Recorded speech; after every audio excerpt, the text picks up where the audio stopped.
Ako po si Sergeant Miracel A. Cuquilla, RMPA.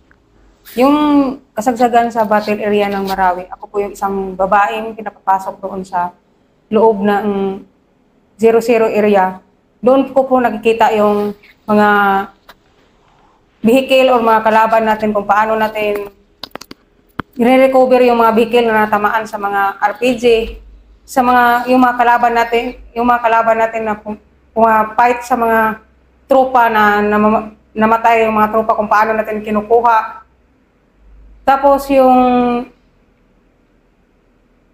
sa simbahan doon ko po nakikita yung paano pinutulan yung ulo ng mga tropa natin at saka paano nila pinatay yung mga civilian po doon sa Maute. Pagdating po doon sa land bank, doon ko po nakikita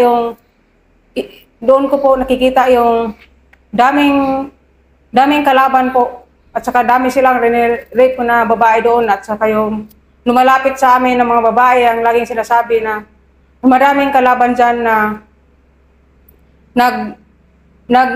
nag-rape po sa amin. Yung tinatanong ko po kung saan po, anong nangyayari nila sa loob. Ang sabi po nila, may pinuputulan ng ulo po doon at saka yung mama ko ay rinirape rin doon po sa loob at saka yung papa ko ay pinatay po sa ISIS.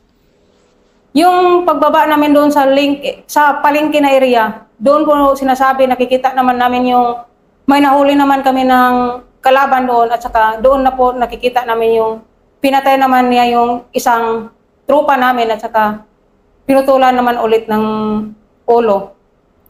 Yung pagdating namin doon sa area naman ng papuntang palengke para papasok sa sinasabing may kalaban, doon namin nakikita yung isang komando na vehicle na RPG na naputol rin yung paa sa isang tropa namin. At saka doon po namin nalalaman kung ano kadami yung kalaban, ano yung natrap na mga estudyante doon sa loob, at saka yung mga nakukuha doon na mga kalaban doon sa loob at pinipili nila yung mga babae po doon sa loob. Yung nakuha na po namin yung mga damihan sa babaeng nakukuha namin doon na nagsasabi lahat na rinerape sila sa mga Mauti, ay doon ko na may isa doon po na buntis na nagsasabi sa akin na 3 months na po siyang buntis doon sa loob at saka pinagpalit-palitan siya sa mga kalaban. Yung pagdating po doon sa sinabi nilang kunti na yung area kasi nandoon na trap lahat yung kalaban. Yung pagpasok namin, yung class 200 na ranger ay biglang namatay sa tabi ko lang kasi nang dahil natamaan sa sniper. Yung nakita kong namatay yung class 200 na ranger, ay bigla akong hinihila yung baril niya para hindi makuha sa kalaban ko. Tapos naghanap ako ng mga cover concealment kasi nakikita ko po nandoon na po yung kalaban. Yung nasiraan po yung vehicle yung kasama ko kasi natamaan na po yung roadwheel at saka yung trucks napuputol na po sa loob, sa 00 area. Doon umatras kami at saka sinugod namin yung vehicle na hindi makukuha sa kalaban at saka hindi matatrap sa kalaban kasi pinipilit nilang pasukin na makukuha yung mga bala sa loob ng vehicle at saka yung 50 na ka-dismount sa RCWS. Yung pagkatapos yun, yung may tropa naman na tumalon doon sa link na naghanap ng cover concealment na para makuha po namin yung tropa na hindi po siya mamatay. Gumawa kami ng paraan na magtapon ng mga sandbag, yung mga buhangin na pinasok ng sako para lang may cover concealment yung nandoon sa lake na tropa. Yung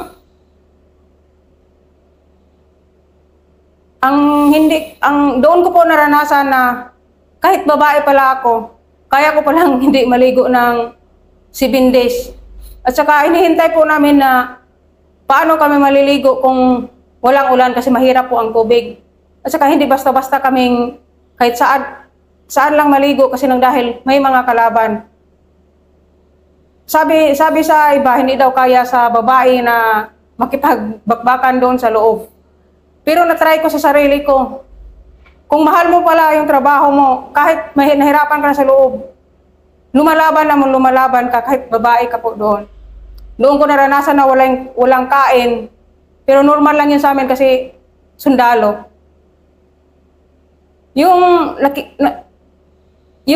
nakita ko naman yung mga tropa doon sa kanal, nakikita ko naman doon na nakatago naman yung ibang mga kalaban doon sa taas na bahay. At saka doon kami kinukubira namin yung tropa para hindi matamaan sa mga kalaban na nakaplastar doon sa ibaba sa bahay. Pagdating naman namin doon, akala namin na okay na. Kasi ang sabi, bawal tirahin po yung mga simbahan sa Muslim. Pero ginagawa pala nila yung cover concealment lang yung simbahan sa Muslim na nandoon rin sila sa taas na nag-snipe sa mga kalaban. Yung pagbaba namin doon sa link sa kabila, sa Sector Fire Bravo, doon naman kami nakaranas na inaambos kami na pupunta kami mag-recover sa mga vehicle na pin down naman sa area. Pero pinipilit po namin na pasukin kasi nang dahil yung vehicle susunugin po sa mga kalaban. Cecil, grabe yung kuan mo, no? Grabe yung experience mo, no? Ano muna natin nga, balikan lang natin sandali kasi ipakilala lang muna kita bilang isa ka sa only 2 na babae na pumapasok sa main battle area ng Marawi nung kasagsagan.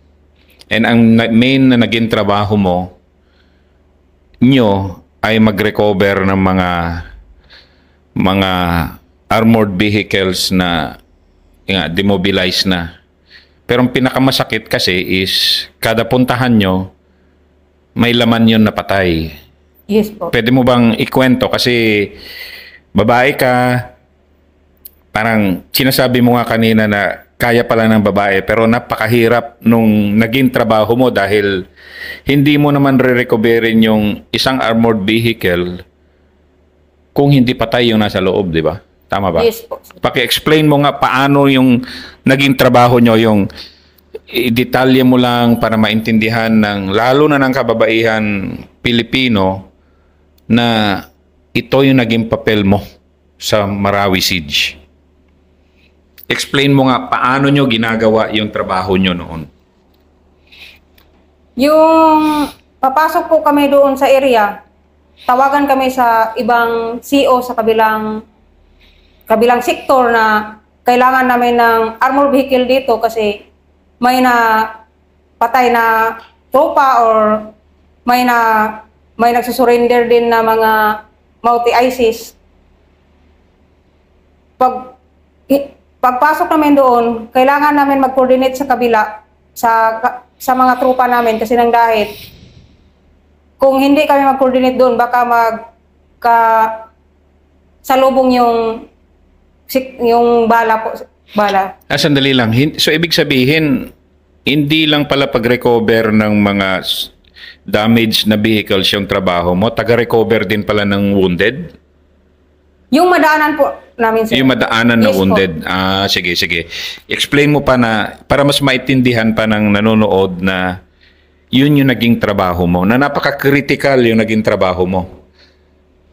Hindi naman po namin iwasan po yung papasok kami sa papunta na mag-recover ng vehicle kung may mga wounded or patay na tropa namin. Kailangan din namin yun na ipasok doon sa vehicle namin kasi kung hindi po namin yun ipasok, kukunin po sa mga kalaban, sunugin nila or anong gagawin pa nila. Kaya kung makikita namin na may wounded or namatay, pilit namin na isakayan sa vehicle. Hindi na po namin antayin na darating yung recovery ng ambulance. Kung nakikita na po namin yung mga may patay, ikarga na po namin sa vehicle. Anong feeling mo nun bilang tao and bilang babae na gano'n yung naging trabaho mo na actually the worst yun na hindi ka bumabaril pero ikaw nagre-recover ng mga nabaril? Yung una ko pong nag-recover at saka nakakita ng patay, medyo kaba. Yung katagalan na kasi ilang buwan na po kami sa Marawi. Parang kung makakita ko ng patay, parang wala na lang, is normal na lang. Kung makarinig ako ng putok, isipin ko na lang kung saan yung sector of fire. Kung may tawag na may wounded or may natamaan. Ang isip ko yun, kung saan yung natamaan, kung saan yung tropa, yun ang kailangan na lapitan. Kasi ikaw ang kaya mong lapitan yun. At saka, kaya nga may dala ka ng vehicle para kaya mo dipinsahan rin yung mga kalaban mo, mga kasama mo. Kaya kung makita kami ng mga kalaban, tapos alam namin na parang nahirapan yung ibang mga tropa, pilitin namin na i-cover yung vehicle para hindi matamaan po yung tropa.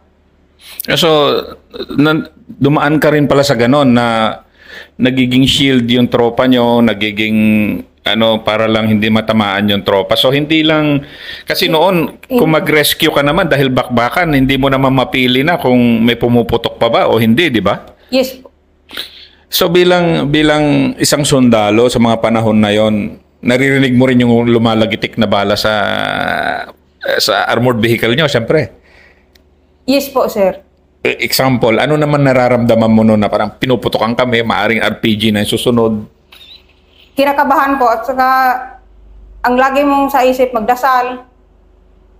Tapos yung ang iniisip mo kasi yung hindi kami masyadong lumalapit yun, sir, yung hindi pa na kuhaan ng diskarte ni Colonel Sir Servito na yung vehicle na kailangan natin lagyan ng mga kahoy. Kasi nung una wala pang kahoy, di ba? Yes po. Yung nalagyan na po ng mga kahoy yung mga vehicle, yung mga tangke natin po, ang kahit 5 meters or 10 meters, pag alam namin na may kalaban, pilit namin na ipasok yung vehicle kasi alam na namin na kung matamaan siya ng RPG, mahulog lang yung RPG sa vehicle kung makatama sa kahoy. Kaya doon kami na sobrang tapang na din namin kasi alam na namin na kaya namin pasukin kasi hindi na makapasok yung mga RPG sa loob. Kahit matamaan yung tangke namin ng RPG kung may kahoy, mahulog lang po yung RPG sa baba, hindi na makapasok sa loob. And part ka ng Armor Maintenance Battalion noon. Yes po. So yung mga missions nyo, hindi kayo umaatake. Hindi, bumabagbag din kayo. Alam nga naman di kayo bumagbag pag di ba? Pag nagre-recover kayo. Pero parang mahirap talaga yung naging trabaho mo. May kasama kang another female officer? Yes po, sir. So dalawa kayo na magkabody all throughout nung Marawi Siege? Yes po. Actually, yun ang naging reason kung bakit kinailangan kang nandun dahil CEO mo female, di ba? Yes po. Si Major Buklat po. So, sige nga, mo nga yung, kasi history ito I don't think alam ng madlang people na may dalawang babae na part ng Armor Maintenance Battalion na sumagsag nung kasagsagan ng Marawi. Ngayon lang lalabas tong kwento mo. And parang gusto ko lang na i-appreciate and i-recognize yung tindi nung nadaanan mo. Di ba na matindi talaga? Ano yung talagang, sige nga, unforgettable moments mo doon? Yung hindi mo talaga makakalimutan buong buhay mo. Alam ko marami. Ang di ko po makalimutan yung namatay po yung tropa, tapos pinutulan sa multi-ISIS ng ulo. Tapos yung sinunog po yung tropa, sir, na napatay na po. Yung 63 IB yun o yung ibang tropa? May class 200 pa po, Ranger, sir. Nakita mo ba yun? Yes po. Yung binuhusan po nila ng gasolina, sir, para masunog po yung... Anong, nakita mo nung tapos na? Nakita ko po talaga yun, sir, kasi pinapakita po nila. Sa video? Hindi, sa... Pinapakita po nila, sir, na kung paano sila magpatay ng tropa or paano nila susunugin ng tao. Paano nila pinapakita? Kasi, sir, yung ano namin, sir, yung vehicle po namin, sir, di computer kasi yan sa loob, sir, makikita mo kung anong ginagawa na doon sa loob. Ah, May thermal yung vehicle namin po, sir. aray. So, kitang-kita mo talaga lahat. Kita mo, sir, kasi habang pumuputok ka, sir, makikita mo nga yung kalaban kung saan mo tinatamaan. Kasi may thermal yung vehicle po natin. So, anong nararamdaman mo noon nung gano'n na yun ang ginagawa sa mga kapwa mo sundalo? Doon ko na, ano, sir, na parang gusto kong lahat rin makikita ko na kalaban, gusto ko rin patayin kasi pinatay na yung kasama ko.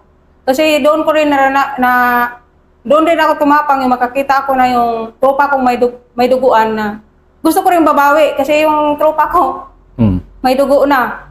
Tapos Sa loob? sa loob. At tinamaan kayo sa loob? Yung paglabas namin sa vehicle po, sir, yung ibang tropa, yung mga infantry or class 200, kasi iba-iba na yung mga tropa po doon, sir, hindi lang po armor. Siyempre, tropa pa rin namin yun, kahit hindi namin ka-unit. Parang galit ka na, makahuli ka rin ng kalaban, galit ka rin sa kanila.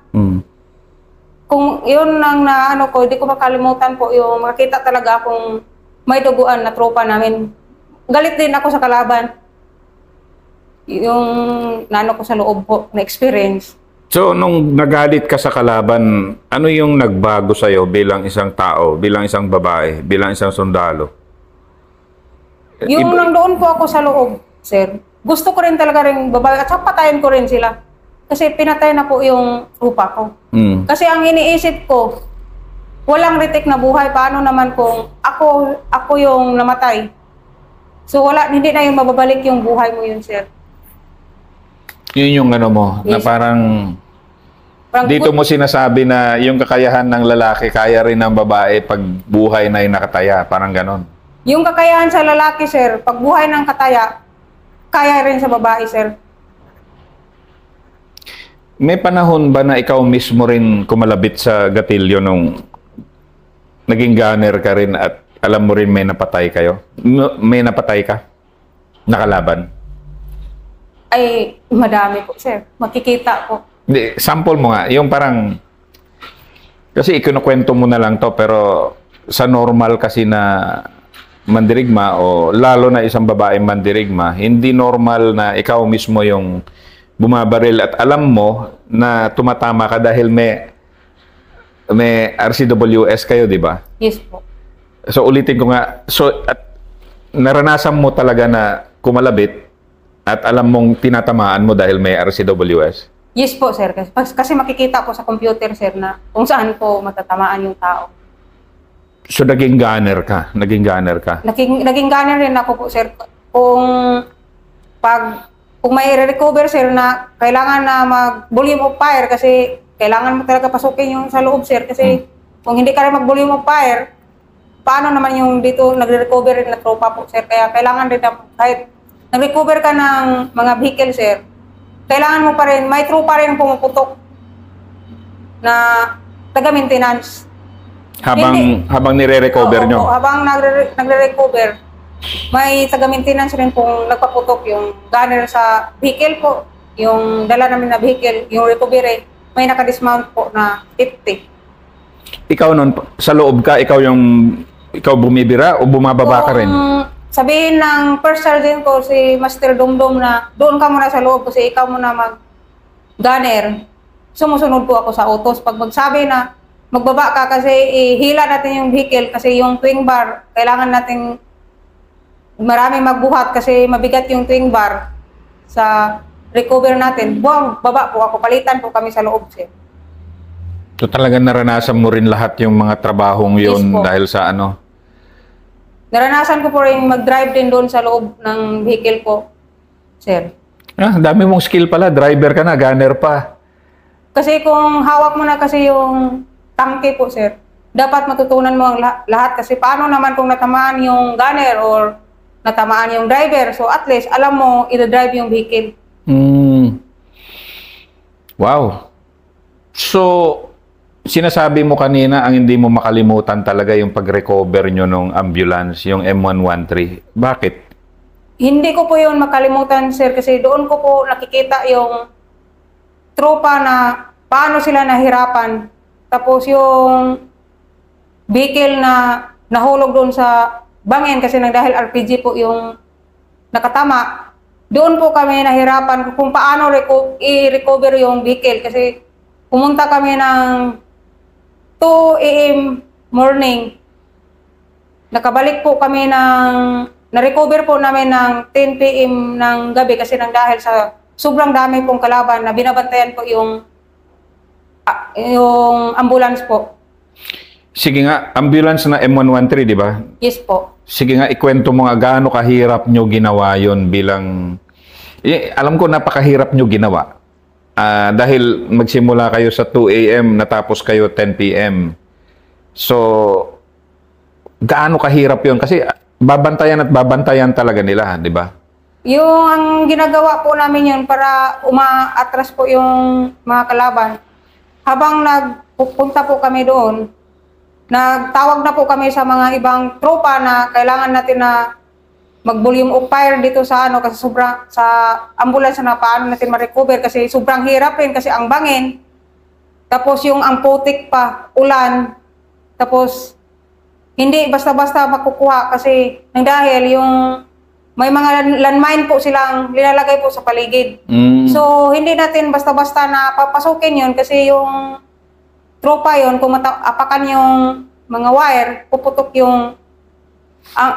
yung landmine po, sir. Ang ginawa namin para makukuha yun, makuha po yung ambulance, gumawa kami ng mga senaryo, sir, na paano namin makukuha na yung mga kalaban na mag-atras po. Pero hindi po yun umaatras yung kalaban hanggang natatapos hanggang na-recover po yun namin yung vehicle, yung ambulance po, sir. Hindi, walang na-wounded sa inyo doon sa pag-recover nyo na yun?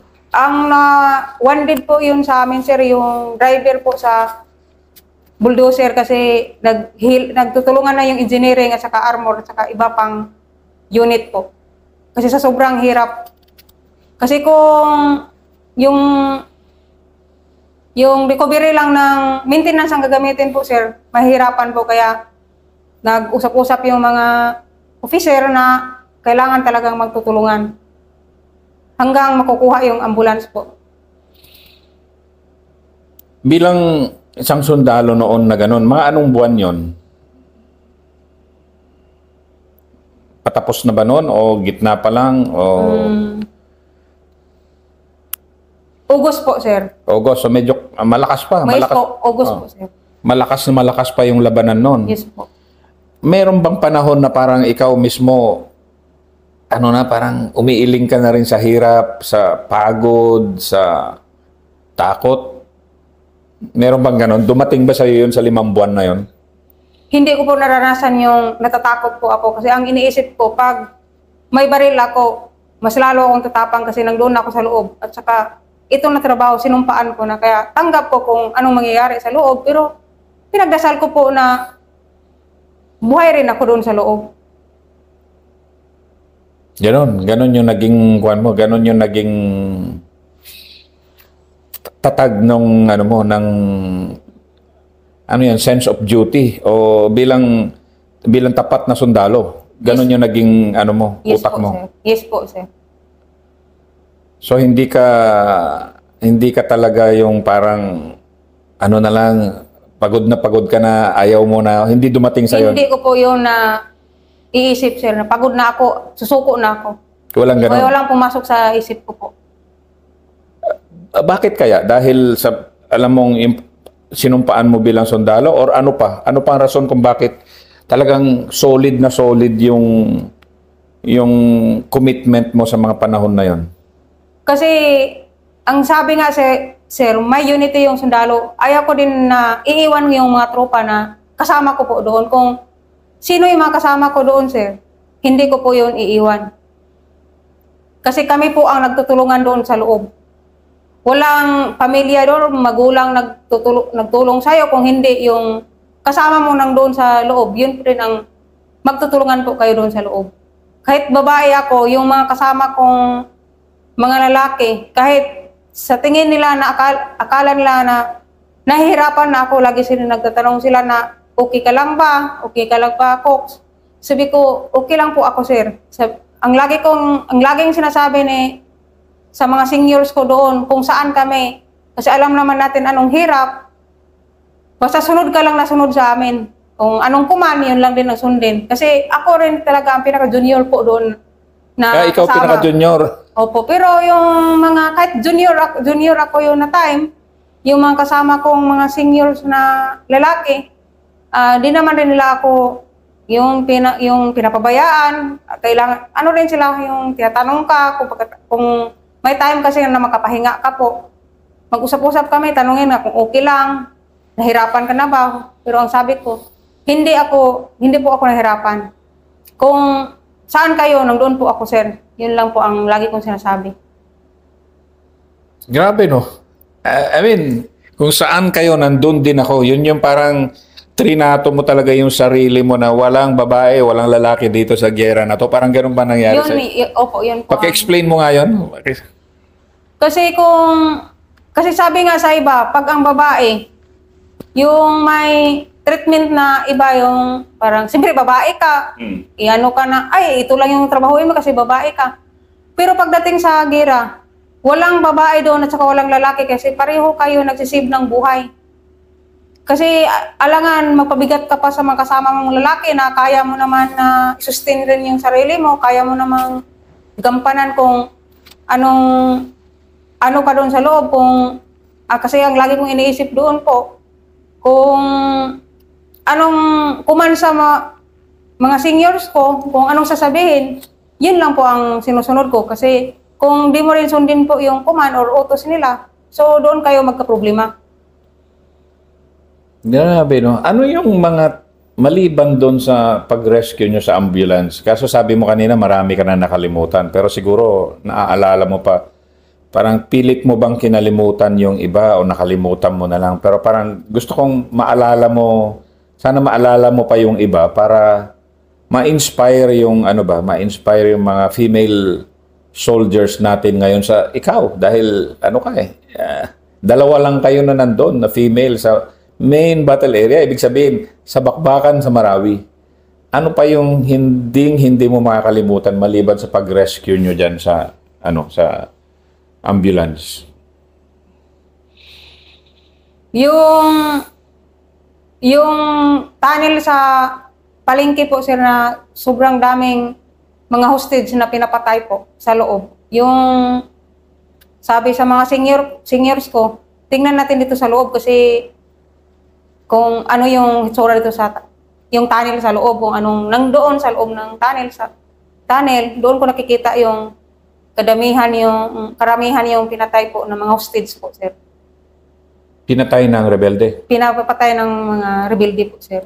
Kita mo na pinapatay nila mismo o napatay na? Yung pagpasok namin doon, sir, may naghihingalo pa, may pinatay na nila, may kakapatay lang kasi malalaman mo kung bagong patay o matagal na pong patay. Doon po namin nakikita rin yung ang daming kalaban pa pala doon sa loob ng tunnel po, sir. May palengke po. Ba't nila pinatay yung mga hostages nila na for 5 months? Yun yung mga naging kwan nila, di ba?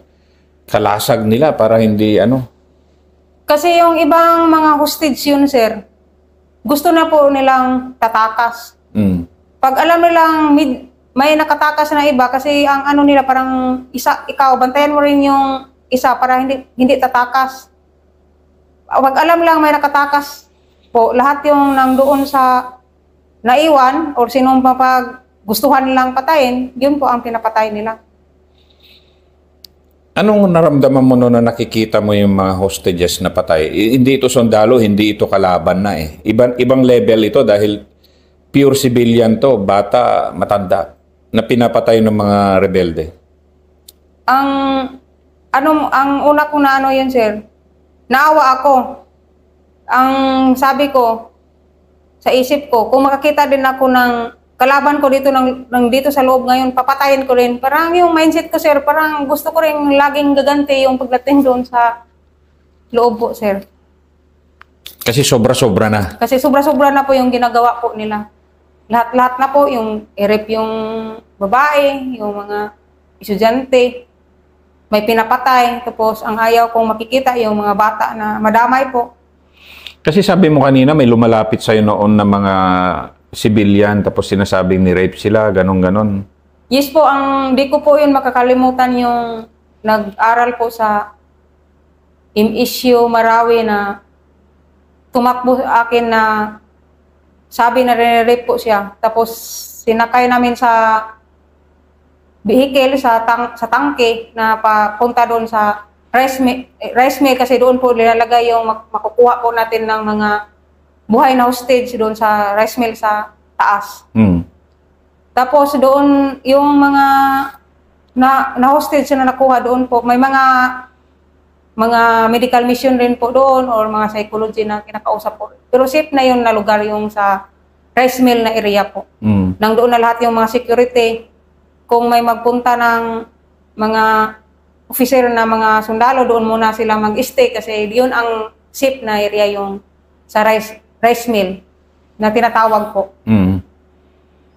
Yun yung ano mo, no? Talagang bilang kapwa mo babae, ramdam na ramdam mo yung ganon kapait na ma-rape, ano? Yes po. Tapos sinabi po niya na buntis siya. Kasi hindi na po siya dinadatnan. Yun ang, kasi pinagpapalit-palitan po daw siya doon sa loob po. Parang, yung mga panahon na yun, lalong tumindi pa yung galit mo, siyempre. Yung na panahon, yung nalaman ko naman yung ganyan na kwento, parang lagi ang sa isip ko, gaganti din ako. Bakit ganito na pwede naman na kausapin or ano, pero bakit ito pa ang ginawa? Kasi kapwang tao mo rin yun.